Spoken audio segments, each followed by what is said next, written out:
আসসালামু আলাইকুম রহমতুল্লাহ বারাকাতু। প্রিয় প্রবাসী ভাইয়েরা, আশা করি আপনারা প্রত্যেকে ভালো আছেন।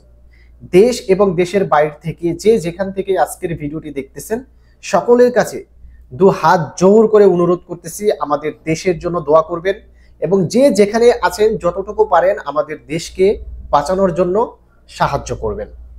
তো আজকের ভিডিওতে সৌদি আরবের কিছু অবৈধ প্রবাসীদেরকে নিয়ে কথা বলবো, যাদের ইকামাতে হরুপ আছে বা যাদের ইকামার মেয়াদ নেই বা যাদের ইকামাতে ফাইনাল এক্সিট দেওয়ার পর এক্সপায়ার হয়ে গিয়েছে অথবা যাদের ইকামাতে সাসপেন্ডেড লেখা রয়েছে। তো এই ধরনের প্রবাসীরা অনেকেই আমাকে প্রশ্ন করতেছে যে ভাই, খুব সহজে আমি দেশে কিভাবে যাব। তো আজকের ভিডিওতে আপনি যদি অবৈধ হয়ে থাকেন তাহলে খুব সহজে আপনি দেশে কিভাবে যাবেন এ বিষয়ে তথ্য দেওয়ার চেষ্টা করব। অবশ্যই সম্পূর্ণ ভিডিওটি দেখবেন এবং ভিডিওটি যদি ভালো লেগে থাকে অবশ্যই সৌদি আরব প্রবাসীদের উপকারের জন্য ভিডিওটিকে শেয়ার করে দিবেন। তো দেখেন, সর্বপ্রথম আমি বলবো যাদের ইকামার মেয়াদ নেই।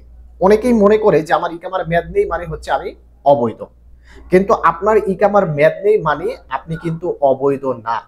কারণ ইকামার মেয়াদ না থাকা এটা কিন্তু আপনার দোষ না। আপনার ইকামাতে মেয়াদ নেই মানে এটা হচ্ছে কফিলের দোষ।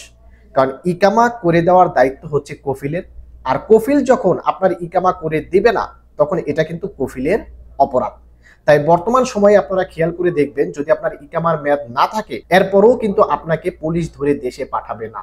ধরার পর ইকামা চেক দিবে, যদি ইকামা এক্সপায়ার থাকে আর অন্য কোনো ঝামেলা না থাকে আপনাকে ছেড়ে দিবে। তাই এটা বলা যেতে পারে যে ইকামার মেয়াদ নেই এটা আমাদের অপরাধ না বা আমরা অবৈধ না, কিন্তু তারপরও এই ধরনের প্রবাসীরা কিন্তু দেশে চলে যেতে চায়। আবার রয়েছে কি হুরুপ। এই হুরুপ যাদের আছে এরা কিন্তু 100% অবৈধ। এদেরকে পুলিশ ধরলে কিন্তু 100% দেশে পাঠিয়ে দেবে। অনেক সময় কপাল ভালো থাকলে ছেড়ে দেয়, কিন্তু বেশিরভাগ এই হুরুপ প্রাপ্ত প্রবাসীদেরকে ধরে কিন্তু দেশে পাঠিয়ে দেয়। এবং যাদের খুরুজ নেহাই ছিল, 2 মাস এক্সপায়ার হয়ে গেছে এরপরেও দেশে যাননি, এখন আপনি অবৈধ। অর্থাৎ খুরুজ নেহাই দেওয়ার সঙ্গে সঙ্গে কিন্তু আপনি অবৈধ হবেন না। আপনি সময় পাবেন 60 দিন। এই 60 দিনের ভিতরে যদি আপনি দেশে না চলে যান তারপর কিন্তু আপনি অবৈধ। আর এই অবৈধ অবস্থায় আপনাকেও যদি পুলিশ ধরে তাহলে কিন্তু দেশে পাঠিয়ে দেওয়ার সম্ভাবনাটাই বেশি থাকবে। এখন কথা হচ্ছে, আমি পুলিশের কাছে ধরা দিব না তাহলে আমি কিভাবে দেশে যাব। প্রথমে বলবো যাদের ইকামার মেয়াদ নেই এবং যাদের ইকামাতে হুরুপ রয়েছে এদের রাস্তা রয়েছে 3টা। প্রথম রাস্তা হচ্ছে আপনি দূতাবাসের সাথে সরাসরি কথা বলতে পারেন এবং তাদের মাধ্যমে আপনি ফাইনাল এক্সিটের জন্য আবেদন করতে পারেন। দ্বিতীয় রাস্তা হচ্ছে মক্তবাল আমেলে সরাসরি গিয়ে আপনি ফাইনাল এক্সিটের জন্য আবেদন করতে পারেন। এখন দূতাবাসে যদি আপনি যান তাহলে 3 থেকে 6 মাস সময় লাগার সম্ভাবনা রয়েছে। আবার মক্তবাল আমেলে যদি আপনি যান সেখানে এক্সিট দিবে কি দিবে না এটা নিয়ে দ্বিধাদ্বন্দ্ব আছে। তাহলে 3 নম্বর রাস্তাটা হচ্ছে কোনো মুয়াক্কিব ধরে কোনো খেদামতের মক্তবের মাধ্যমে আপনাকে ফাইনাল এক্সিট লাগিয়ে তারপর দেশে যেতে হবে। তো যাদের ইকামার মেয়াদ নেই তারা মিনিমাম যদি কোনো খেদামত মক্তবের মাধ্যমে ধরে কাউকে ধরে যদি দেশে যেতে চান তাহলে 1 মাসের ভিতরে ইনশাল্লাহ যেতে পারবেন। আর যাদের ইকামাতে হুরুপ রয়েছে তারা কিন্তু 1 থেকে 2 দিনের ভিতরেই কারো মাধ্যমে ধরে কিন্তু ফাইনাল এক্সিট নিয়ে দেশে চলে যেতে পারবেন। কিন্তু প্রবলেমটা হচ্ছে যাদের খুরুজ নেহাই আছে। এই খুরুজ নেহাই যাদের আছে তাদের রাস্তা হচ্ছে 2টা। যদি তারা দূতাবাসে যায় দূতাবাস তাদেরকে কখনোই সাহায্য করবে না, কারণ খুরুজ নেহাই এটা আপনার অপরাধ। কারণ কফিল খুরুজ নেহাই দেওয়ার পর আপনি 60 দিন সময় পেয়েছেন, এর ভিতরে আপনি দেশে যাননি, যার কারণে এটা হচ্ছে আপনার অপরাধ। তাই দূতাবাস আপনাকে খুরুজ নেহাই থাকলে কখনোই হেল্প করবে না।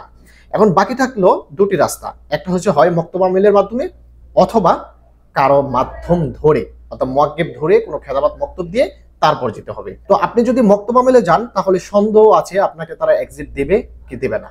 আর যদি আপনি কারো মাধ্যমে ধরেন তাহলে সে আপনার এক্সিটের মেয়াদ বৃদ্ধি করে আপনাকে দেশে পাঠাতে পারবে, তবে এক্ষেত্রেও আপনার 1 মাসের মতো সময় লাগতে পারে। তো এটাই হচ্ছে নিয়ম।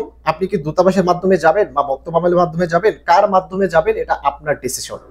আপনার যদি ইমার্জেন্সি যেতে না হয় তাহলে আমি বলবো যে লিগেল নিয়মে আপনি দূতাবাসে স্পেশাল এক্সিটের জন্য আবেদন করেন অথবা আপনি মক্তবা মেলে গিয়ে কথা বলতে পারেন, তারা যদি এক্সিট লাগিয়ে দেয় তাহলে খুবই ভালো। আর যদি আপনার ইমার্জেন্সি যেতে হয় যে আপনার 7 দিন 10 দিনের ভিতরে আপনার চলে যেতে হবে, ইমার্জেন্সি আপনাকে দেশে যেতে হবে, এক্ষেত্রে আমি মনে করি কোনো মুয়াক্কিব ধরে কোনো খেদামত মক্তবের মাধ্যমে যেতে হবে। তো আমরাও অনেক সময় এগুলো লোক আমরা দেশে পাঠাই। যদি আমাদের মাধ্যমেও আপনারা যেতে চান তাহলে সরাসরি যোগাযোগ করতে পারেন। তো বন্ধুরা, আশা করি আপনারা বুঝতে পেরেছেন যে অবৈধ প্রবাসীরা কিভাবে দেশে যাবে। যদি ভিডিওটি ভালো লেগে থাকে অবশ্যই ভিডিওটিকে শেয়ার করে দিবেন এবং আমার তৌফিক আলী অফিসিয়াল চ্যানেলটিকে এখনো যারা সাবস্ক্রাইব করেনি অবশ্যই সাবস্ক্রাইব করে রাখবেন। ধন্যবাদ সকলকে, ভালো থাকবেন, সুস্থ থাকবেন। সকলকে জানাচ্ছি আসসালামু আলাইকুম।